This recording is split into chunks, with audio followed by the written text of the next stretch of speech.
Welcome to our second episode of Chasing Ghosts for the 2022 season, guys. On this episode, we are at South Holston Lake for the third stop of the TNCBA season.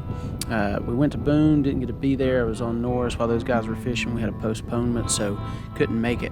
But in this episode, we're going to be talking about South Holston. We're approaching the spawn. The full moon's coming for this tournament. We're basically going to be right on the full moon. But some things, whenever I'm practicing in the spring and then again in the fall, I want to get ahead of the fish and come back to them. So as we go out and practice, I'm really looking in these spawning areas and then if need be, working my way back out towards some staging areas. So in practice, you can see the conditions. It was fairly warm that afternoon. It was sunny. We start out on some river rock flats with Kitech. You're going to see us move through some different areas with that Kitech quite a bit as a search bait.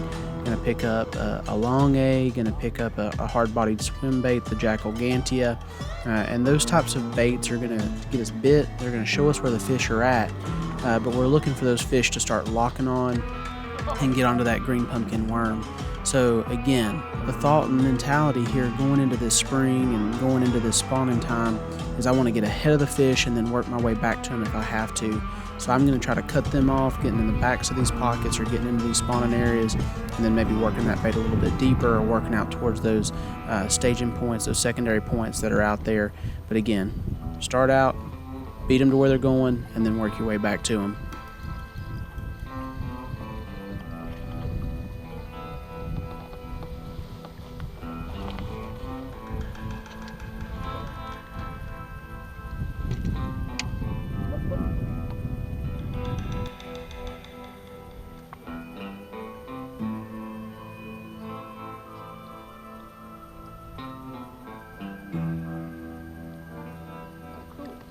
Here.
So at this point in the day, we've made our way back into Josiah Creek and we're fishing the flat with river rock and some stumps. And I'm throwing the hard-bodied swim bait to try to get some fish to show themselves, but they're also eating it really well.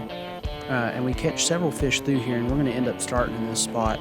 But those fish had pulled up here with that sun warming. They moved up to kind of warm themselves, and even some had moved on to some beds they had made here. The mistake we made is we started here in practice, but again, pay attention to the conditions. It was warm, it was bright, sunny. Those fish were moving up there to warm up. On tournament morning, it's overcast, it's dark, it's early in the morning, it's raining.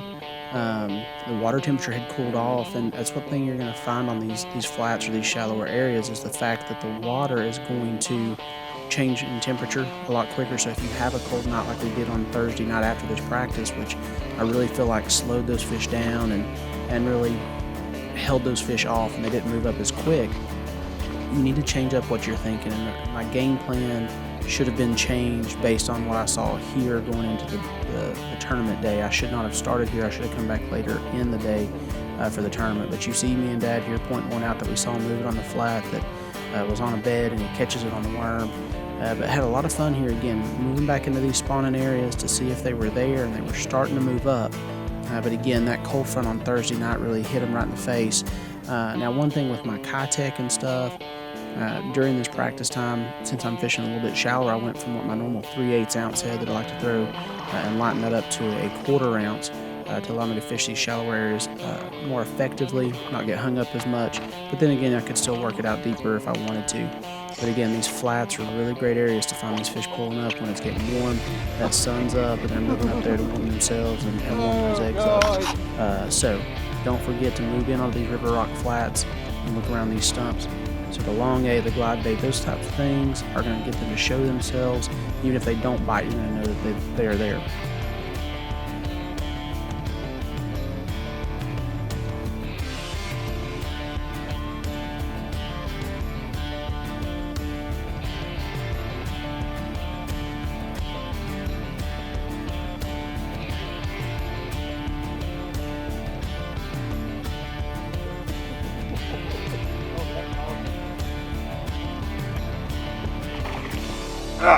Yeah, you got her in the boat. Okay.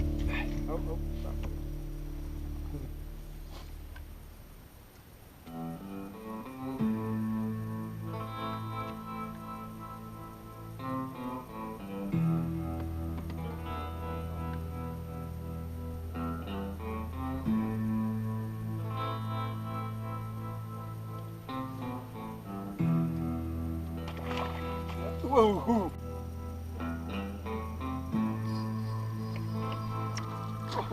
Hell, he got it stuck. He hit it. Good God, where you going, buddy? He hit it.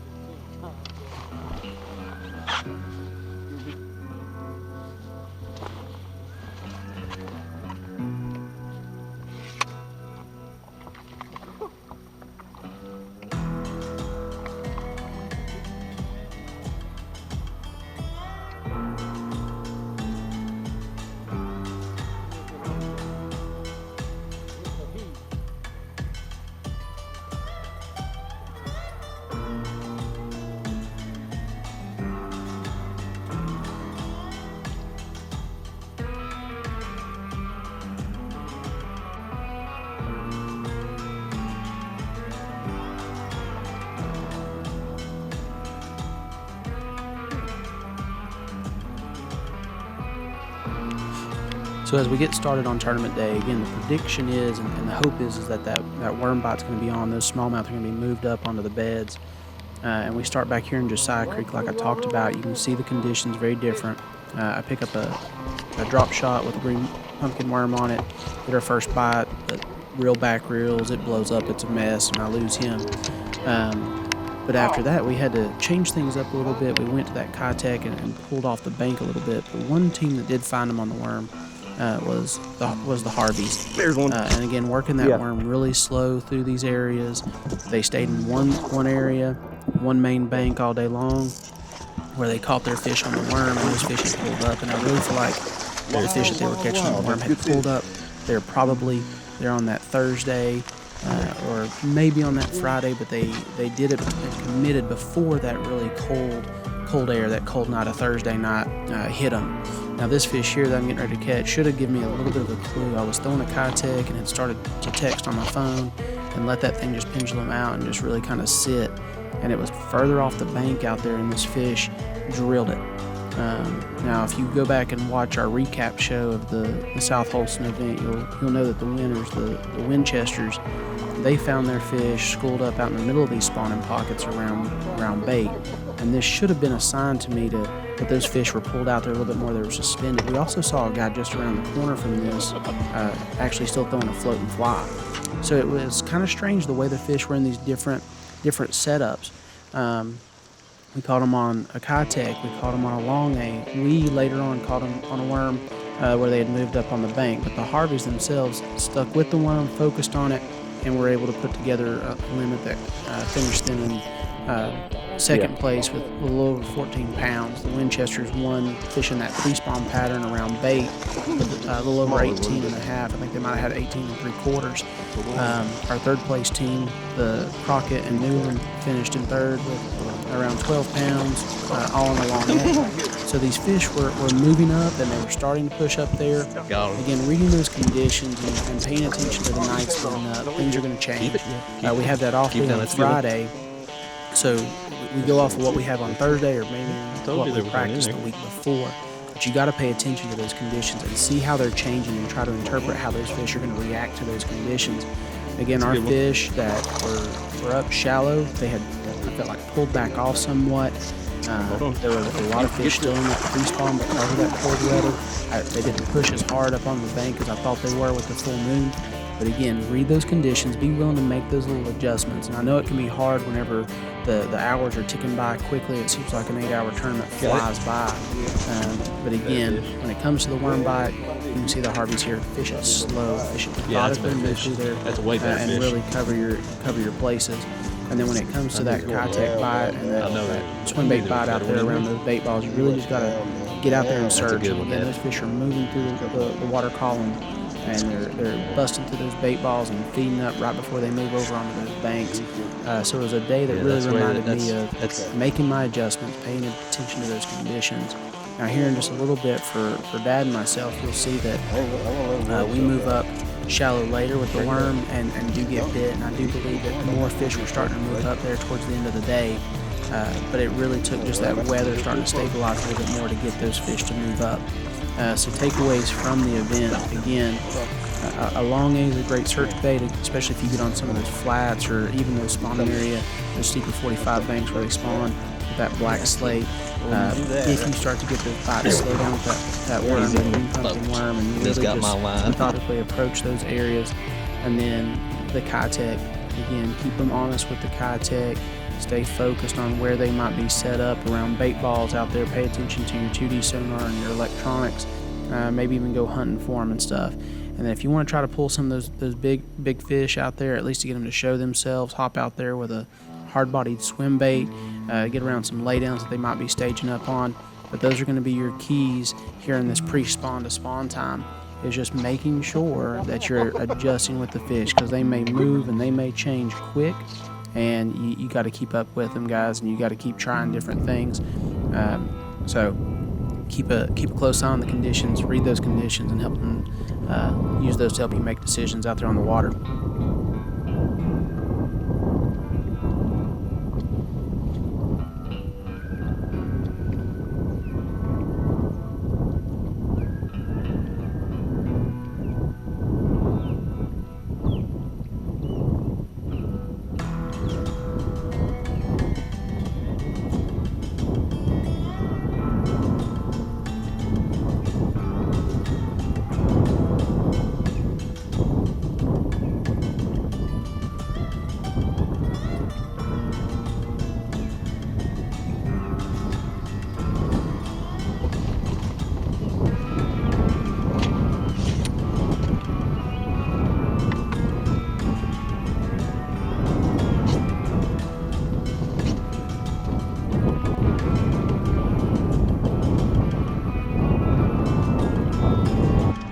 Bite.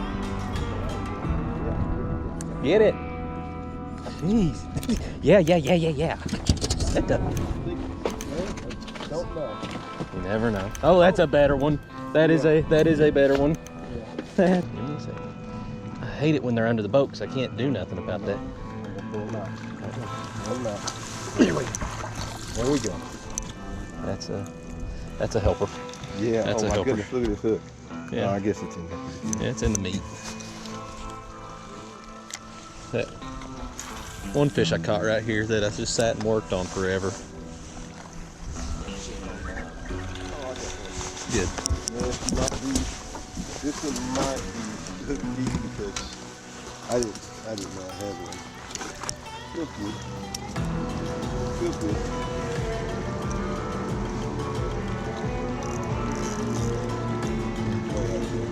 Come on.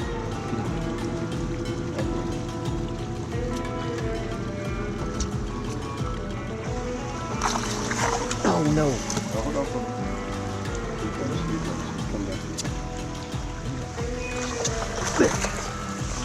here. He's hooked in the mouth. That's a good one. Good deal. Good one.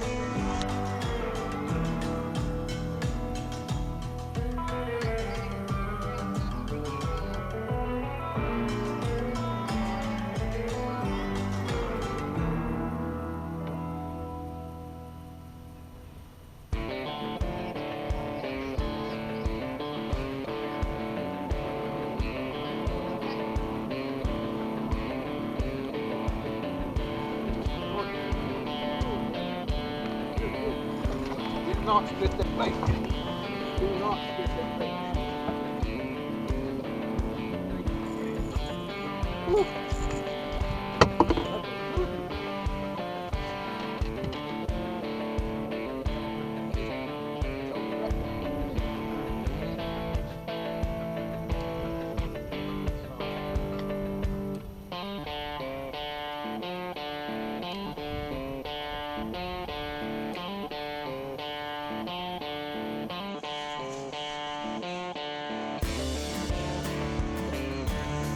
Got him.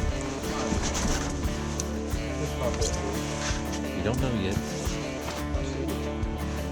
Still yet.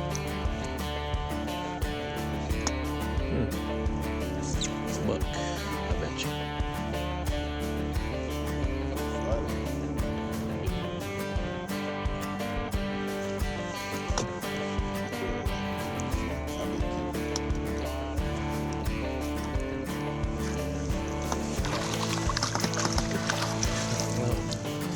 Got it?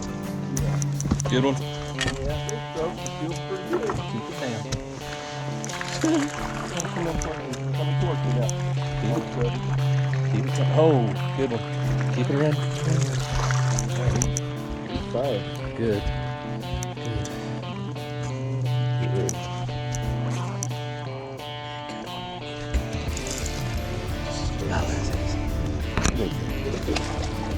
Yeah.